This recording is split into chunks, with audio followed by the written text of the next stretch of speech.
आज का टॉपिक है कंपोजिशन ऑफ वेलोसिटीज। किसी एक ऑब्जेक्ट पर अगर कई वजह से वेलोसिटीज हो सकते हैं और सभी वजह अगर एक साथ आते हैं इसके ऊपर, तो ये जो ऑब्जेक्ट है जो रिजल्टेंट पाथ लेगा, आज उसका डिस्कशन करते हैं। हम एक सिंपल एग्जांपल से शुरू करते हैं। Boat crossing a river. ये रिवर है, रिवर में हम इस पॉइंट से ऑब्जर्वेशन शुरू करते हैं। ये हमारा रेफरेंस पॉइंट है। से एक्स एक्सिस है, फ्लो का डायरेक्शन एक्स एक्सिस है, परपेंडिकुलर टू फ्लो जो है वाई डायरेक्शन है। वाटर का फ्लो का स्पीड, वाटर का जो फ्लो स्पीड है वो सपोज VW है as seen from the shore. Shore से अगर हम देखें तो फ्लो का स्पीड VW है और बोट का speed with respect to still water, boat का speed with respect to still water जो है VB है, और बोट जो है एट एन एंगल थीटा रखता है perpendicular to flow in upward direction. ये डाउनवर्ड फ्लो है, ये अपवर्ड फ्लो है, और बोट जो है अपने आप को हमेशा एक एन एंगल थीटा रखता है with respect to perpendicular in upward direction. मान लेते हैं ये रिवर का विड्थ जो है D है। सो अब बोट के ऊपर दो वेलोसिटीज एक्ट कर रहा है। एक अपनी पावर की वजह से, अगर ये नहीं रहता, अगर फ्लो नहीं रहता तो बोट इधर गया होता। नेक्स्ट, अगर बोट का पावर ऑफ कर देते हैं तो बोट इधर जाएगा। अब दोनों हो रहा है, फ्लो की वजह से इधर जाएगा, अपनी ओन पावर की वजह से इधर जाएगा। तो रिजल्टेंट वेलोसिटी जो है कुछ इस तरफ होगा, इन दोनों का वेक्टर सम इधर कुछ होगा, और बोट जो है यहां पहुंचेगा। यहां से शुरू हुआ, इस पॉइंट पे पहुंचा। से ये पॉइंट A है, ये पॉइंट B है। तो जैसा कि कॉन्सेप्ट है टू डायमेंशनल मोशन का, two dimensional motion can be seen as resultant of two one dimensional motions and preferably along right angles. So यहाँ जो वेलोसिटीज है इसको रिजॉल्व कर देते हैं along flow and perpendicular to flow. So ये तो ऑलरेडी एक्स डायरेक्शन में है, इसको रिजॉल्व कर देते हैं near to theta cos theta, away from theta sine theta, और अलग अलग इक्वेशन लिखते हैं फ्लो का डायरेक्शन में और परपेंडिकुलर टू फ्लो का डायरेक्शन। सो पहला इक्वेशन परपेंडिकुलर टू फ्लो लिखते हैं, से y equal to VY into T। So ये हमारा नेट डिस्प्लेसमेंट है, displacement along y axis, displacement along x axis. So displacement along y axis जो है वो D है, and displacement along x axis को मान लेते हैं x। सो ये D है equal to VB cos theta into T। So T हो गया D by VB cos theta. ये टाइम का इक्वेशन है। अगर हमें टाइम मिनिमम चाहिए, T अगर मिनिमम है तो यहां तो D और VB कांस्टेंट है। सो cos theta being in denominator maximum होना चाहिए, और cos थीटा का मैक्सिमम वैल्यू कितना है 1, और वो कब होता है जब थीटा 0 डिग्री होता है। थीटा 0 डिग्री मतलब boat should go perpendicular to flow, क्योंकि जो थीटा है हम एंगल लिए हैं between perpendicular to flow and boat.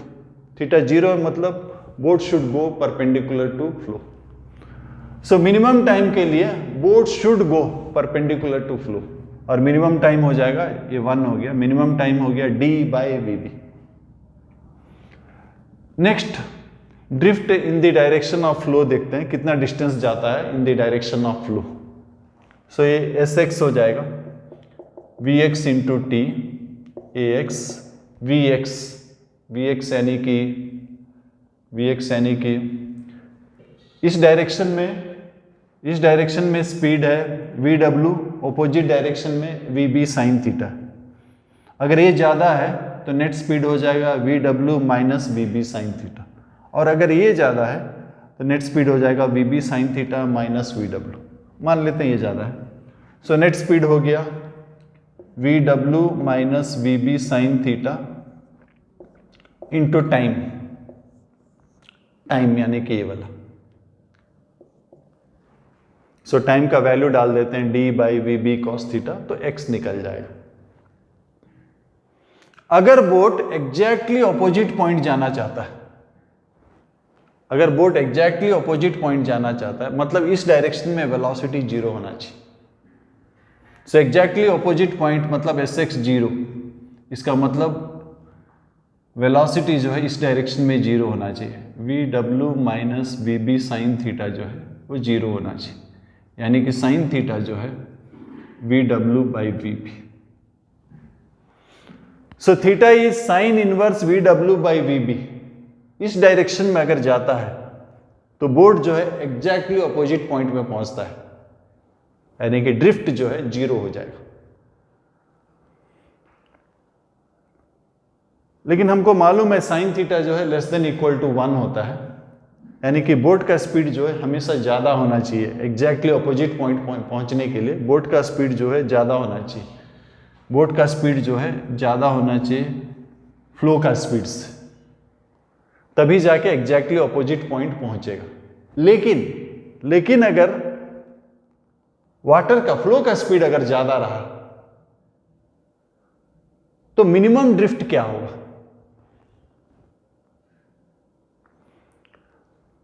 चलिए देखते हैं मिनिमम ड्रिफ्ट क्या होगा। कोई भी फंक्शन का अगर आपको मैक्सिमा या मिनिमा चाहिए, उसको आप डिफरेंशिएट करते हैं और इक्वेट करते हैं 0 के साथ। हमें यहां x का मिनिमम वैल्यू चाहिए, ड्रिफ्ट मिनिमम चाहिए। सो हम x को डिफरेंशिएट करेंगे और इक्वेट करेंगे 0 के साथ। सो x का इक्वेशन ये है, x का इक्वेशन ये है, लिखते हैं x का इक्वेशन। x का इक्वेशन ये है, t का वैल्यू डाल देते हैं। x हो गया V W minus V B sine theta, time हो गया d by V B cos theta. ये x का इक्वेशन है और x हमें मिनिमम चाहिए, इसको डिफरेंशिएट करते हैं। d और वी बी कॉन्स्टेंट है, बाहर चला गया। डेरिवेटिव डिनोमिनेटर का होल स्क्वायर, पहले डिनोमिनेटर कांस्टेंट रहेगा, न्यूमरेटर का डेरिवेटिव, इसका डेरिवेटिव 0 और इसका derivative minus V B, sine का डेरिवेटिव कॉस थीटा, माइनस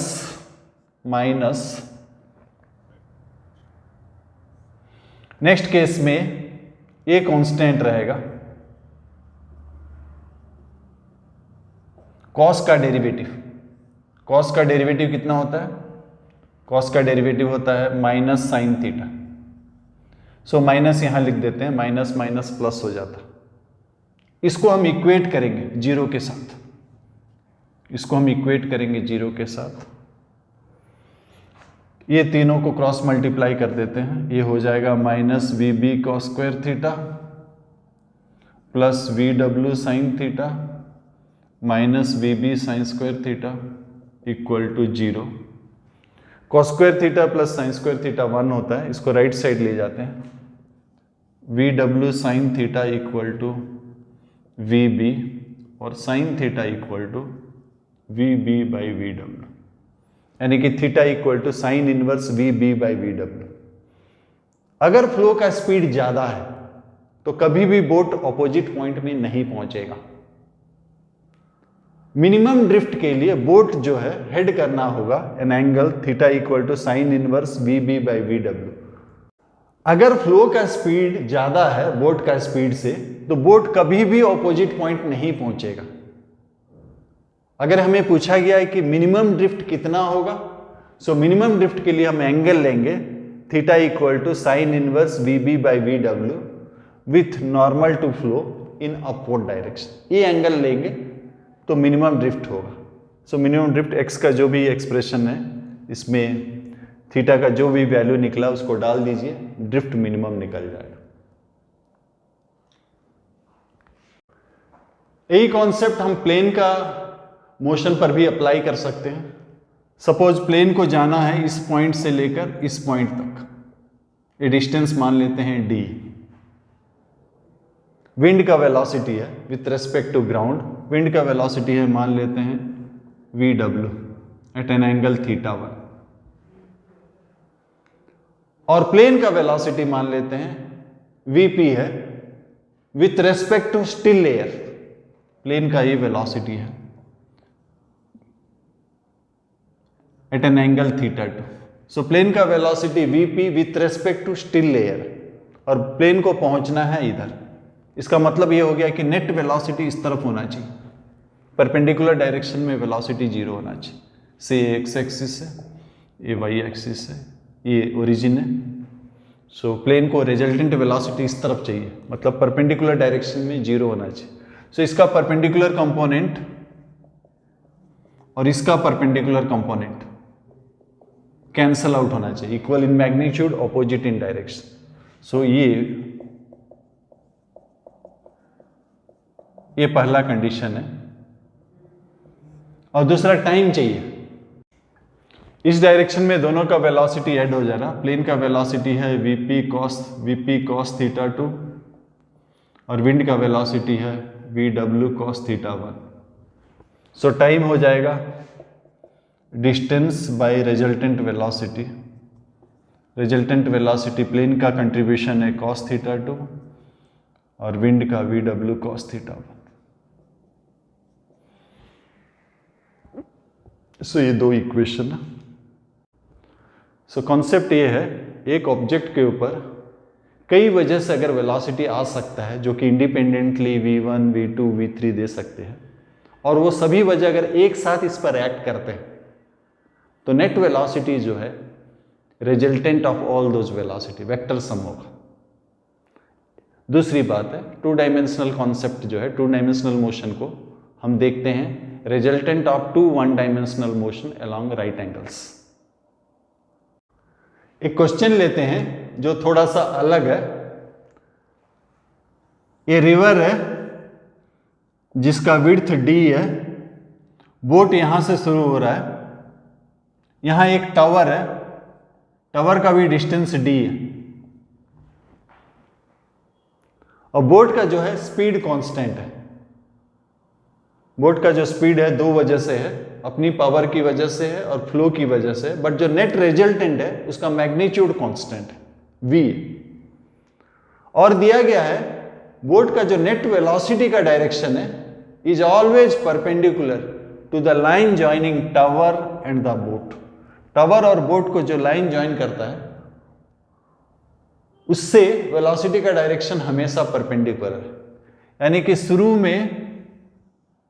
शुरू में इस तरफ होगा, स्पीड v है, थोड़ा देर जाने के बाद फिर से परपेंडिकुलर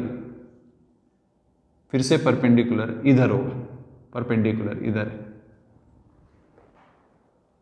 तो इस तरह जाते हुए मान लेते हैं कि ये यहां पहुंचता है। तो क्वेश्चन में दिया है वेलोसिटी वेक्टर जो है हमेशा perpendicular to the line joining tower and the boat, हमेशा परपेंडिकुलर। सो ये वेलोसिटी अगर परपेंडिकुलर है तो उसका कंपोनेंट इस डायरेक्शन में जो कंपोनेंट है 0 हो जाएगा। कोई भी वेक्टर का राइट एंगल में इफेक्ट नहीं होता, कंपोनेंट 0 होता। तो इसका इस डायरेक्शन में कोई कंपोनेंट नहीं है, मतलब इस डायरेक्शन में कोई वेलोसिटी नहीं है, तो ये जो डिस्टेंस है ये चेंज नहीं होगा, ये डिस्टेंस कांस्टेंट रहेगा। बिकॉज इस डायरेक्शन में कोई कंपोनेंट नहीं है वेलोसिटी का, तो इस डायरेक्शन का डिस्टेंस भी चेंज नहीं होगा, ये कांस्टेंट रहेगा। और ये अगर कांस्टेंट है तो पार्टिकल का जो मोशन है वो सर्कुलर मोशन है विथ सेंटर एट t, और रेडियस जो है आपका 2d हो जाएगा। तो बाद में जब यहां पहुंचा ये डिस्टेंस भी 2d है, तो ये जो एंगल हो गया cos थीटा इज d/2d, यानी कि थीटा जो है हाफ, cos थीटा जो है हाफ, यानी कि थीटा जो है π/3। तो ये यूनिफॉर्म सर्कुलर मोशन है। टाइम हो जाएगा angle by angular speed, angle आपका π/3 है, एंगुलर स्पीड है v/r, आर हमारा 2d है।